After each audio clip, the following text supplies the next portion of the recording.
Next third villain பார்த்தீங்கன்னா எண்ணெய், oil. So இதுதான் ஒரு ரொம்ப பெரிய ஒரு ஸ்கேமாக இருக்கு. நம்மளோட வெயிட் கெயின்காகட்டும், இல்லை ஏதாவது ஒரு ஹெல்த் இஷ்யூ, கொலஸ்ட்ரால், இது எல்லாத்துக்குமே இந்த எண்ணெய் மேலே தான் பழி போடுறாங்க. ஆக்சுவலாக எண்ணெய் வந்துட்டு ரொம்ப நல்லதுங்க நம்ம உடம்புக்கு.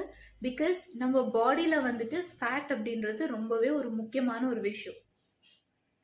அண்ட் எண்ணெயில் பார்த்தீங்கன்னா பல விதமான எண்ணெய் இருக்கு. தேங்காய், எள்ளெண்ணெய், அப்புறம் தேங்காய், நல்லெண்ணெய், கடலெண்ணெய், ஆலிவ் ஆயில், புல்லெண்ணெய், இந்த மாதிரி ஏகப்பட்ட எண்ணெய்ங்க இருக்கு. எல்லாமே நம்ம உடம்புக்கு நல்லது.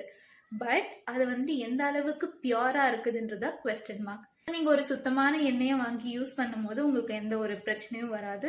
பட் இப்போ நம்ம மார்க்கெட்ல விற்கிற எண்ணெய்ங்கெல்லாம் கண்டிப்பா ஒரு பியூரான எண்ணெயே இல்லை. அது கண்டிப்பா யூஸ் பண்ற உங்களுக்கே தெரியும். இதுல நிறைய அடல்ட்ரேஷன் அண்ட் தேவையில்லாத எண்ணெய்களை ஆட் பண்ணி கம்ப்ளீட்டா ஒரு அன்ஹெல்த்தியான ஒரு ப்ராடக்டை தான் நம்ம யூஸ் பண்றோம். ஸோ சால்ட் அண்ட் சுகரை கொஞ்சம் ஈஸியாக நம்ம சேஞ்ச் பண்ணிடலாம். பட் என்ன சேஞ்ச் பண்ணுறன்றது கண்டிப்பாக நிறைய பேருக்கு ஒரு கஷ்டமான விஷயமா இருக்கும். பட் ஸ்டில் நம்ம ஆரோக்கியம் நம்மளுக்கு முக்கியம் அப்படின்னா நம்ம கொஞ்சம் எஃபர்ட் எடுத்து சில விஷயங்களை மாற்றி தான் ஆகும்.